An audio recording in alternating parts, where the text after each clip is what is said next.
पलूस कडेगावचे विधानसभा प्रमुख आमचे सहकारी मित्र निलेश भैया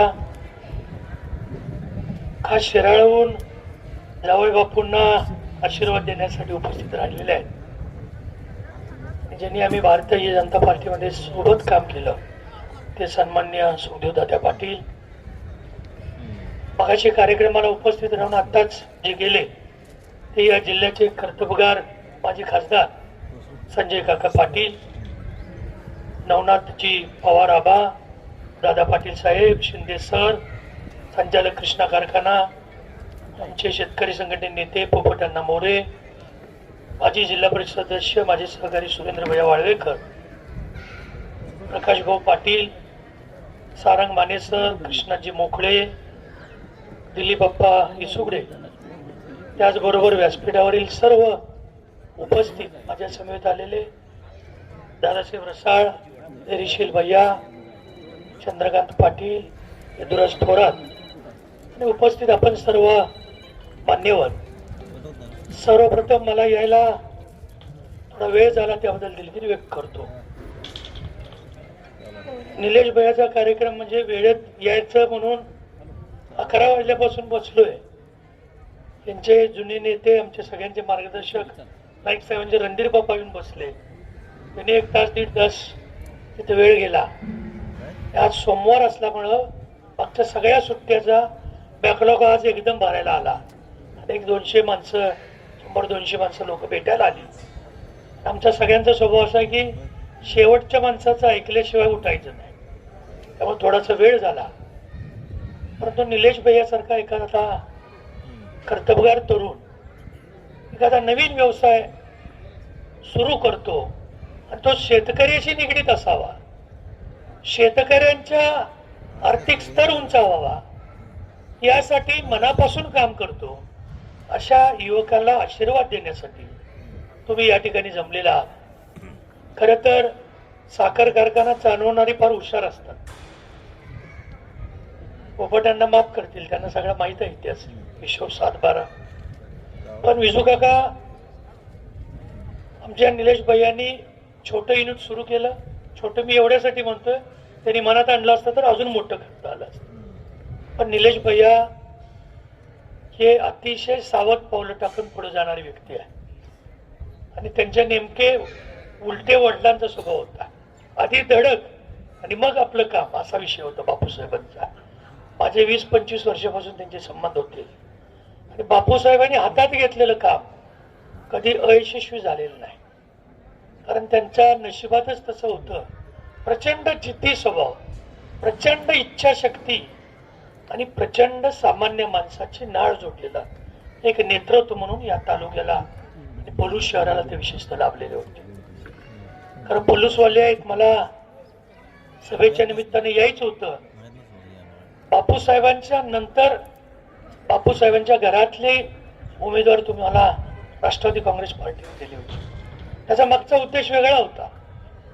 पलूस आता ज्या वेगाने डेव्हलप व्हायला पाहिजे तो वेग जर आपल्याला पकडायचा असेल तर सत्ताधारी पार्टीतला त्या ठिकाणी नगराध्यक्ष होणं गरजेचं होतं.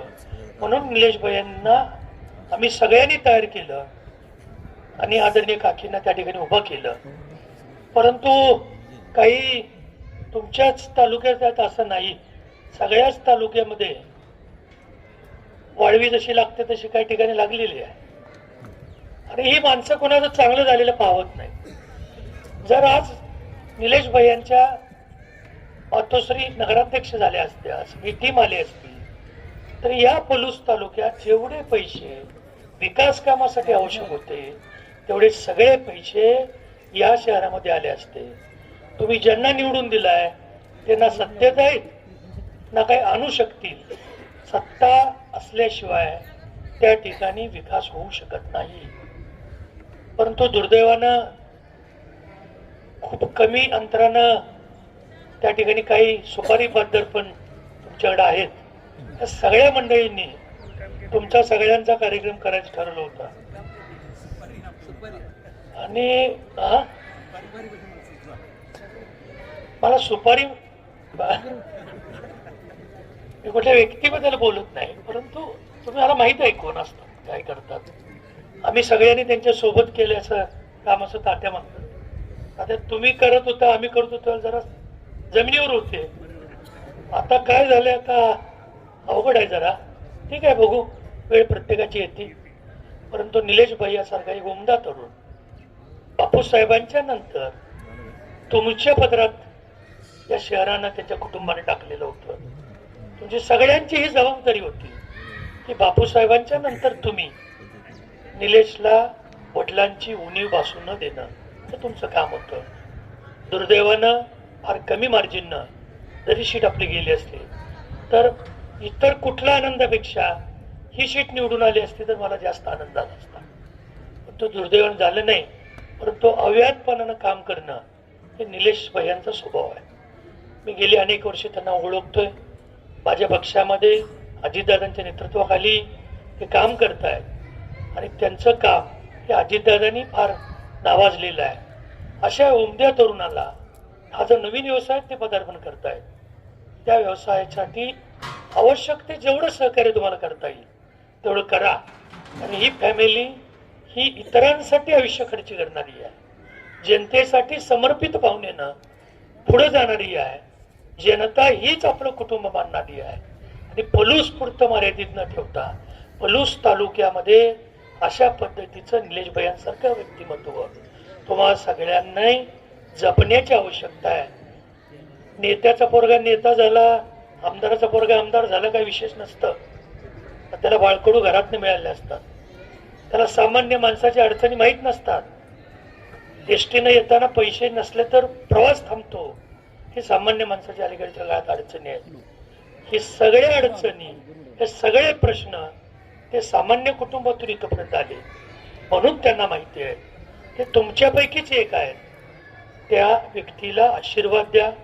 हा व्यवसाय अतिशय सुंदर चालेल अशी मला निश्चितपणे खात्री आहे. त्यांनी सुरुवात अतिशय छोट्या पद्धतीने केलेली आहे. आणि विजू काका, तुम्ही म्हणताय तसं 5 वर्ष काय एक्सपान्शनला जायचं नाही. एकदा कर्ज सगळं फिटू दे, फायद्यात येऊ दे गाडी आपली, मग सुसाट सुटतो. कारण रोज सहकारामधलं, साखर धंद्यातलं रोज काहीतरी नवीन बदल व्हायला लागला आहे. त्यामुळं आपण प्रायव्हेटमध्ये आहोत. आपल्याला इतरांना जशी कमी व्याजानं पैसे मिळाले, भागभांडवल सरकारनं दिलं, तसं तुम्हाला मिळालेलं नाही. त्यांनी निर्माण केलं हे त्यांनी सरकारच्या पैशावर उभा केलं, निर्माण केलं आणि पैशावरच चालवलं. आपण स्वतःच्या खिशातले घालून बँकेचं लोन घेऊन करतोय. त्यामुळे तुम्ही जास्त काळजी घेण्याची गरज आहे असं मला वाटतं. बापूसाहेब असते तर आपल्या मुलाचा हा इतका चांगली प्रगती, इतका चांगल्या पद्धतीनं लोकांच्या समोर जाणं हे पाहिलं असता त्यांचंही मन भरून आलं असतं याची मला निश्चित खात्री आहे. तुम्ही बापूसाहेबांच्या कुटुंबावर प्रेम करता. निलेश भैयालाही त्याच पद्धतीनं तुम्ही त्या ठिकाणी तळाताच्या पोटासारखं जपा.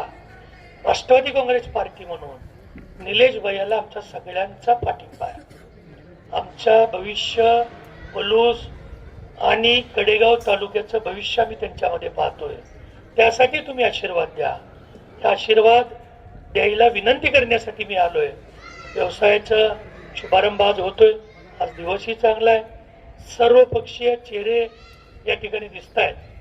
असंच प्रेम बापू तुम्ही त्यांच्यावर ठेवा. कारण तुम्ही जिथं आहात तिथं बऱ्याच गोष्टी सोप्या होतात असा माझा अनुभव आहे. त्यामुळे तुम्ही निलेश भैयाला युवकांचं संघटन करतात ते तर सर्व बाबींसाठी तुम्ही निलेश भैयांना त्या ठिकाणी मदत करावी अशी विनंती करतो.